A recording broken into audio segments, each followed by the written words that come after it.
dibawa ke arah demokrasi terpimpin tidak berubah, dibawa ke Nasakom tidak bisa. Soeharto mengeluarkan dana, mengeluarkan upaya dan sebagainya melalui BP3, tidak ada dampak sama sekali, itu kentut saja gitu, buang angin saja. Rakyat kita ini cukup soleh, rakyat kita ini cukup menjalankan agama secara baik ketika berada di luar lingkungan negara. Kan gini, kalau Anda jadi bupati nggak bisa korupsi, itu bukan baik.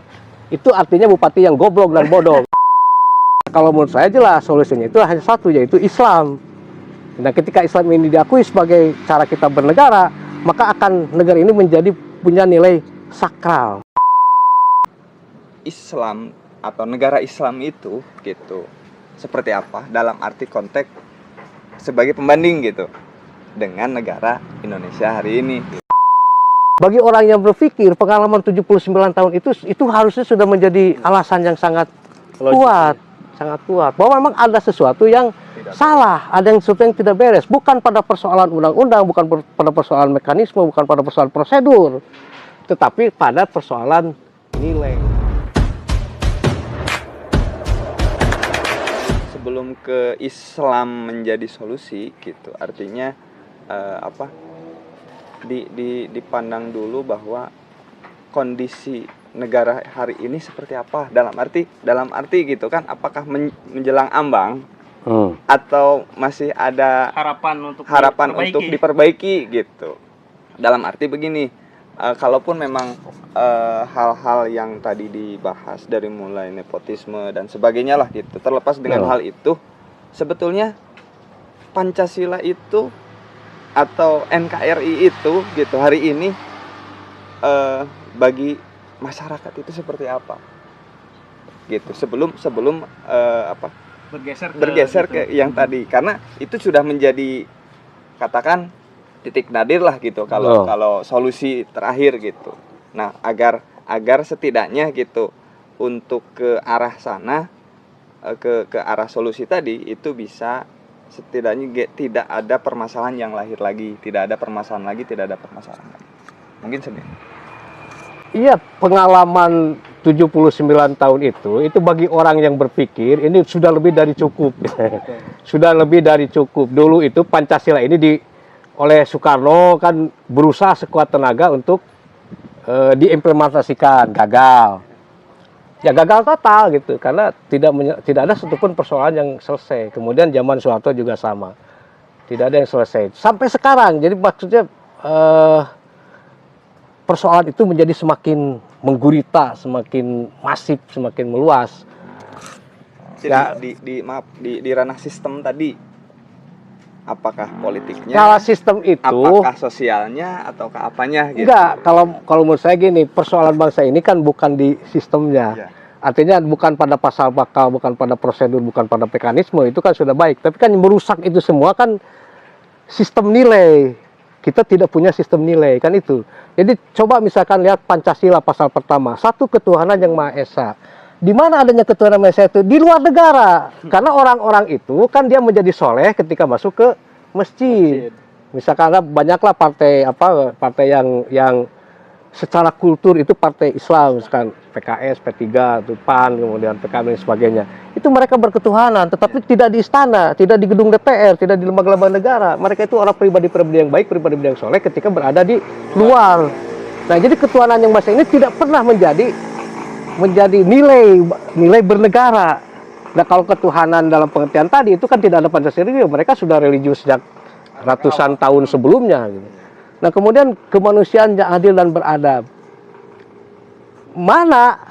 Kan yang ada itu kemanusiaan yang tidak adil dan tidak beradab, kan begitu? Kan ada implementasi ya, Bang? Iya, maksudnya dibawa ke arah demokrasi terpimpin tidak berubah, dibawa ke Nasakom tidak bisa.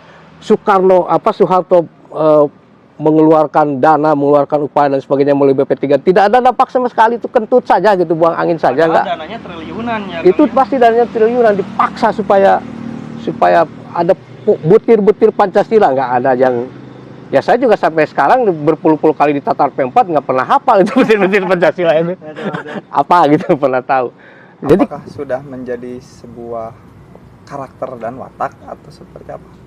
Ya bukan karakter dan watak, karena rakyat kita ini cukup soleh, rakyat kita ini cukup menjalankan agama secara baik ketika berada di luar lingkungan negara gitu. Tetapi ketika masuk ke dalam lingkungan negara itu hilang semua fikih itu, fikih dan sebagainya itu hilang. Jadi manipulasi, konspirasi, korupsi, nepotisme ini menjadi keseharian yang dianggap sangat wajar, lumrah, perilaku yang ya kan gini, kalau Anda jadi bupati nggak bisa korupsi itu bukan baik. Itu artinya bupati yang goblok dan bodoh, kan begitu. Berbeda dengan yang lain. Nggak bisa korupsi. Jadi artinya kondisi negara itu memang seperti itu. Ya, nggak usah diterangin, bukan semua orang juga pasti tahu, pasti tahu. Yang tidak tahu orang ini akar persoalannya di mana. Ya, semua orang itu pasti tahu lah, pasti tahu betapa masif dan terorganisir kejahatan yang ada di hari ini. Kalau kecuali mungkin tadi rakyat kecil yang yang ya sehari-hari mencari sesuap nasi juga mungkin tidak bisa, apalagi mungkin nggak punya kesempatan lah untuk memikirkan. Itu mungkin saja tidak tahu gitu, karena mereka sibuk untuk menyelamatkan diri dari kelaparan. Nah, kan bagi orang-orang yang berpikir itu pasti tahu ini mereka itu korban. Jadi korban dari apa? Seperti saya tadi katakan, jangankan 5, satu saja itu sudah menjamin mereka itu akan miskin, hanya bisa makan daun dan arang seperti kata Bang Iwan Fals. Apalagi kalau 5-5-nya itu ada. Yang tidak tahu masyarakat itu adalah ini akar persoalannya apa, penyebabnya apa, dan solusinya bagaimana. Nah, kalau menurut saya jelas solusinya itu hanya satu, yaitu Islam. Nah, ketika Islam ini diakui sebagai cara kita bernegara, maka akan negara ini menjadi punya nilai sakral.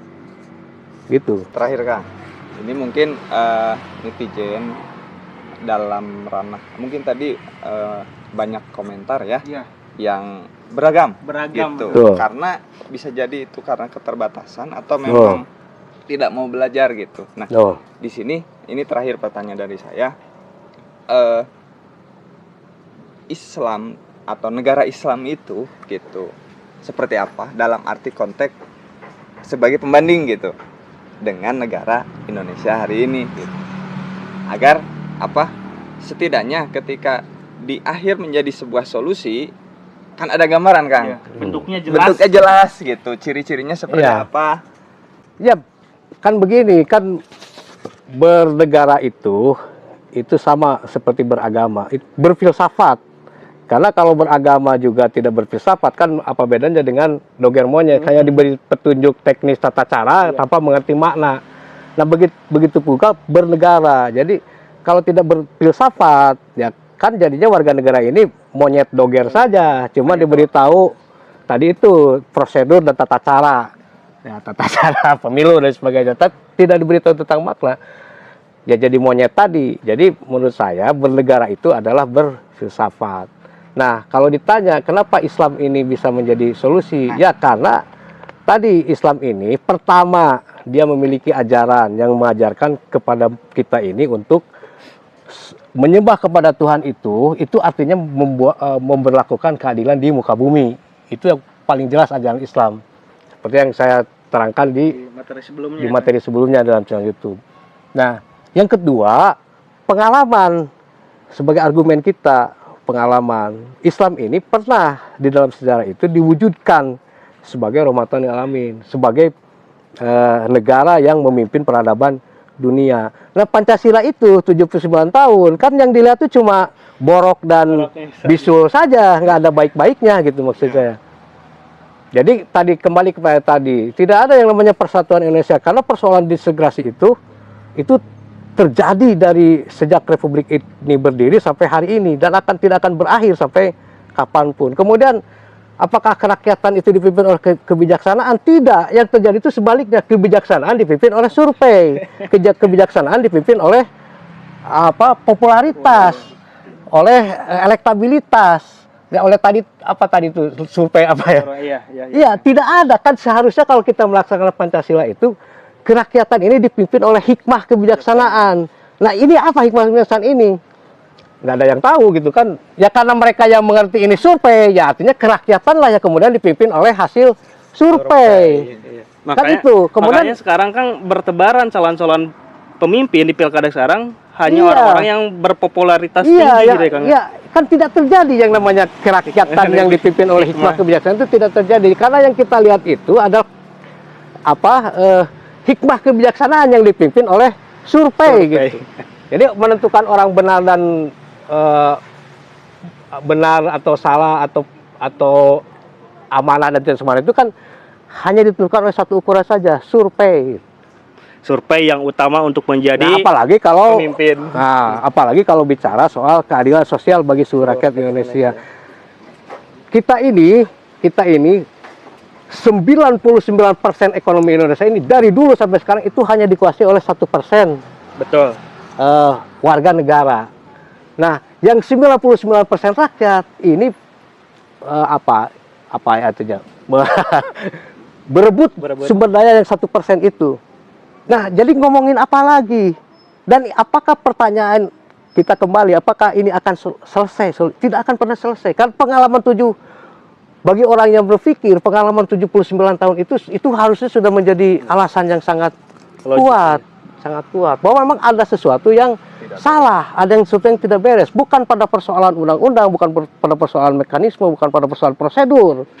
Tetapi pada persoalan Nilainya. Iya, berarti ada kekosongan ruang di dalam Pancasila bahwa nilainya tidak terimplementasikan dengan baik dan solusinya adalah nilai Islam. Dan sudah dicoba. Iya. Sudah dicoba. Jadi bayangkan dulu itu kalau Anda hidup zaman Orde Baru, itu sedemikian rupa melalui pendekatan segala macam lah. Betul. Segala macam supaya kan namanya juga pedoman, penghayatan dan pengamalan Pancasila. Nggak ada gunanya, itu kentut semua itu. Nggak ada sama sekali kita akui hari ini hanya buang angin saja. Tidak ada sedikit pun.